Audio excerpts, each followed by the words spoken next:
परम प्रेमय जुग पुरुषोत्तम श्री श्री ठाकुर परमाराध्या जगज्जननी श्री श्री बड़मा और समस्त इष्ट परिवार श्रीचरणी मोर कोटि कोटि प्रणाम एवं आजिर एही वीडियो देखुथिबा समस्त को मोर आनंदित जयगुरु।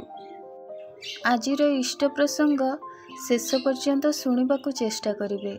जदि वीडियोटी भल लगे तेबे चैनलटी को सब्सक्राइब करने भूलिबेनी। परम दयाल श्री श्री ठाकुर समस्त जीव मानक खूब भल पाती। सेथिपाई तांको सम्मुखरे कौनसी प्राणी को आघात कले से आघातर चिन्ह ठाकुरଙ୍କ शरीर रे परिस्फुट होगा देखा जाए। प्रत्येकटी जीव मानक पई तांकर एते प्रेम थिला जे सेमानकर जंत्रणा देखिले ठाकुर निजर अश्रु संबरण करि पारंती नहीं। ठाकुर दिने घोड़ा गाड़ी रे बसी कुष्टियारू बारादी गाँ को डाक्तर गोपचंद्र साहा घर को जाउथिले।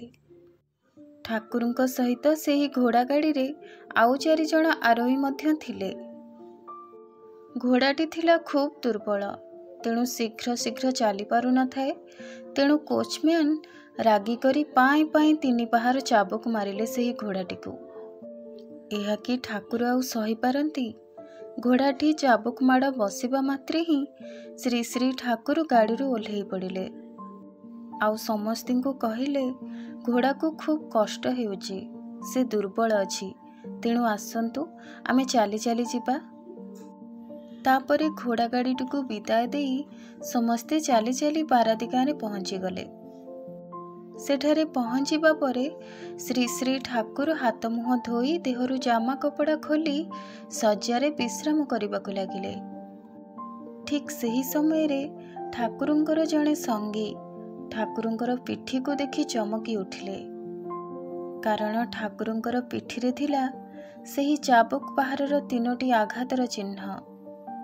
तेणु से आउ रही न पारी ठाकुर को पचारि देले, ठाकुर आपणଙ୍କ पिठीरे 3टी चाबुक माड़र दाग आसिला केउठु?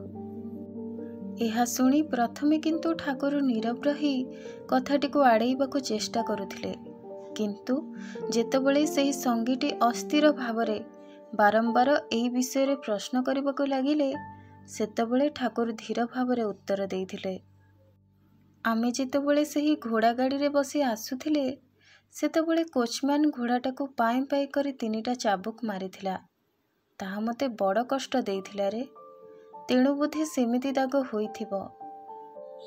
एहा सुनी प्रश्न करिथिबा ठाकुरंकर सेही संगीटी सेतेबेले आश्चर्य होई पुणी प्रश्न करिथिले, घोड़ा को चाबुक मारिले घोड़ा पिठी रे दाग सृष्टि होई पारे, से कथा मु बुझिछि, किंतु सेई दाग आपणଙ୍କ देहरे किपरि सृष्टि हैला ताहा मोर बुझिबा बाहारे। सेतेबेले ठाकुर तांको बुझेइथिले घोड़ार कष्टटा ठीक निजर कष्ट बोली अनुभव करिथिले, तेणु संभवतः निज देहरे सेई परि चिन्ह बसी जाइथिबो। एहाटू बेसी आउ किछि ठाकुर न कहि चुप रही जाइथिले। एपरि कथा अनेक हुए तो विश्वास करि न पारंती, किंतु यह ध्रुव सत्य। एहीपरि दिव्य घटनार वास्तव अभिज्ञता समस्तिंकर कण थाए, किंतु जेउ मानकर थाए सेमाने धन्य। आउ आमे माने जेतेबेले ठाकुरंकर एहीपरि वैचित्र्यपूर्ण घटना गुड़िक शुणती पढ़ती और जानती सेतेबेले आमे माने मध्य धन्य हुअंती।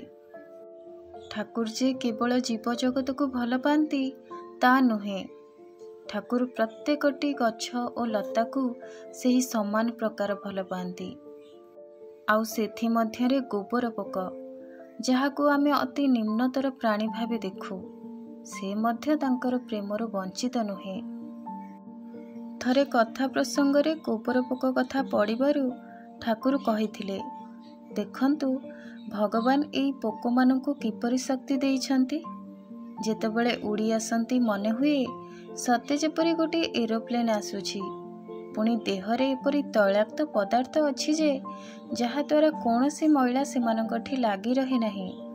किंतु एई पोक माने जेतेबेले बिष्टा हांडी बा गोबर गदारे पड़ी रुहंती सेतेबेले से भूली जाती जे तांकर एते शक्ति रहिछि। ଭୁଲି ଯାଆନ୍ତି ଟିକିଏ ଡେଣା ଝାଡ଼ି ଦେଲେ ହିଁ ସବୁ ମଇଳା ଖସି ପଡ଼ିବ। ହେଲେ କ'ଣ ବା କରାଯାଇପାରେ? ଗୋବର ଗଦାରେ ପଡ଼ି ଉବୁଟୁବୁ ହୋଇ ମରିବେ ପଛେ ନିଜର ଶକ୍ତି ସମ୍ବନ୍ଧରେ ଏତେ ଟିକିଏ ବି ଚେତନା ହେବ ନାହିଁ। ମଣିଷର ବି କିନ୍ତୁ ସେଇ ଏକା ଅବସ୍ଥା। ସଂସାରରେ ରହି ଦୁଃଖ ଦୈନ୍ୟରେ ବିବ୍ରତ ହୋଇ ସେ ଭୁଲି ଯାଆନ୍ତି ଯେ ସେ ପରମ ପିତାଙ୍କର ସନ୍ତାନ, ଶକ୍ତିର ତନୟ। ଇଚ୍ଛା କରିଲେ ହିଁ ଦୁର୍ଦ୍ଦଶା ହାତରୁ ନିଷ୍କୃତି ପାଇପାରନ୍ତି, କିନ୍ତୁ ମଣିଷ ତାହା ଭାବେ ନାହିଁ। ନିଜକୁ ସର୍ବଦା ଅକ୍ଷମ ବା ଦୁର୍ବଳ ଭାବି ମରନ୍ତି। ଗଛଲତା ବାବଦରେ ବି ଠାକୁରଙ୍କର ସେହିଭଳି ଭାବ। ତେଣୁ ଠାକୁରଙ୍କର ଉପସ୍ଥିତିରେ ଆଶ୍ରମର କେହି ବି କୌଣସି ଗଛର ଡାଳକୁ ମଧ୍ୟ କାଟିବାକୁ ସାହସ କରନ୍ତି ନାହିଁ। କାହିଁକି ନା ତାହା କଲେ ଠାକୁର ଖୁବ୍ କଷ୍ଟ ପାଆନ୍ତି। ଥରେ ଆଶ୍ରମ ପ୍ରାଙ୍ଗଣରେ ଥିବା ବାବଲା ଗଛ ବତାସରେ ନଇଁ ପଡ଼ି ଯିବା ଆସିବାରେ ଅସୁବିଧା କରୁଥିଲା। ହେଲେ ଠାକୁରଙ୍କୁ କଷ୍ଟ ହେବ ଭାବି କେହି ତାହାକୁ କାଟନ୍ତି ନାହିଁ। ସେହି ସମୟରେ ଗୋଟେ ଦିନ ସକାଳେ ଶ୍ରୀ ଶ୍ରୀ ଠାକୁର କେତେଜଣ ଭକ୍ତଙ୍କ ସହିତ କାଶୀପୁର ଯିବାକୁ ବାହାରିଲେ। ଏହିପରି ଏକ ଅବସର ପାଇ ଠାକୁରଙ୍କର ଅନୁପସ୍ଥିତିରେ ନଫରଚନ୍ଦ୍ର ଭାଇ ସବୁତକ ବାବଲା ଡାଳକୁ କାଟି ପକେଇଲେ।